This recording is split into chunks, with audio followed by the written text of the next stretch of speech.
பல மாசம் கழிச்சு போன ஃப்ரைடே தாங்க ஆஃபீஸ் போனேன். 2 நியூ ஜாயினீஸ் வந்திருக்காங்க. ஸோ அவங்கள பார்க்கறதுக்காக தான் இன்னைக்கு ஆஃபீஸ் போயிட்டுருக்கேன். முன்னாடி நாள் கூலி நைட் ஷோ பார்த்துட்டு செம்ம தூக்கம். சுத்தமா முடியல. ஒரு 6 ஹவர்ஸ் தான் தூங்கியிருப்பேன். எப்படியோ காலையில வந்து கஷ்டப்பட்டு எந்திரிச்சு பஸ்ஸ பிடிச்சாச்சு. பஸ்லேருந்து இறங்கி ஆஃபீஸ்க்கு தாங்க நடந்து போயிட்டுருக்கேன். கிரைஸ்ட் சர்ச் மெயின் சிட்டி சென்டர்ல இந்த மாதிரி நெறைய அபாண்டன் பில்டிங்ஸ் பார்க்க முடியும். இது எதனாலன்னு பார்த்தீங்கன்னா, கொஞ்சம் வருஷம் முன்னாடி கிரைஸ்ட் சர்ச்ல ஒரு பெரிய எர்த்குவேக் வந்துச்சு. அதுக்கப்புறம் நெறைய பில்டிங்ஸ் வந்து அன்ஃபிட்ன்னு சொல்லிட்டாங்க. ஸோ அதனால இந்த மாதிரி நெறைய எம்ப்டி பில்டிங்ஸ் நம்ம பார்க்க முடியும். அண்ட் கிரைஸ்ட் சர்ச் சுத்தி இந்த மாதிரி ரொம்ப பிரிட்டியான ஆர்ட் ஒர்க்ஸும் நம்ம பார்க்க முடியுங்க.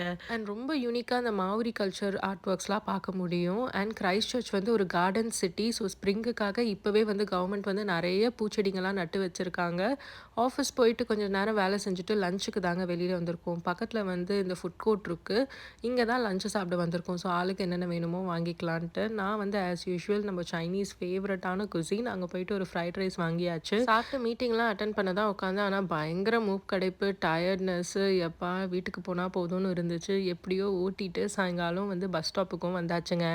இங்கேருந்து நம்ம ஆஸ் யூசுவல் பஸ் எடுத்து வீட்டுக்கு போயிட்டுருந்தேன். அப்போ தான் ஒண்ணு நோட் பண்ணேன். நம்ம ஊர் மாதிரியே இங்கேயும் ஃபோன் நம்பர்லாம் எழுதி என்னென்னமோ கிறுக்கி வச்சிருக்காங்க. இந்த மாதிரி நியூசிலாண்ட்ல நான் ஃபர்ஸ்ட் டைம் பார்க்குறேங்க.